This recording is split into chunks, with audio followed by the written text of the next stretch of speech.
rug is a mountain by now. Like, Yeah. I can't do that. But it's not going to fix a relationship that you seem to be desiring. So when we talking about the victim mentality, you're saying, don't blame the abuser.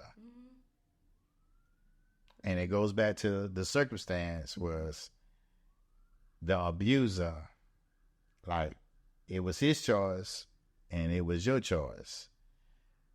Sometimes circumstances can prevent that abuse from happening. I will say that as a child, like, I don't have a choice, like I'm a child, but as an adult, like me staying in that marriage for as long as I did, or that relationship. You didn't mention it, but how long was it? So we were together 5 years off and on, and then married only for 8 months.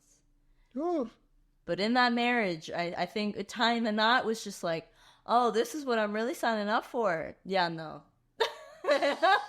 Yeah, no. You're going to have to deal with some patience. Patience, I have to be. Marriages do suffer from a plethora of things. Like, I'm my second rodeo with that, but I've learned a lot. My first person was very great. Have no ill will. I just take my responsibility on my role, and that's just eating your crow. To say, okay, did you do your very best? What did you cause? And I just leave that like that. But I let when you don't have the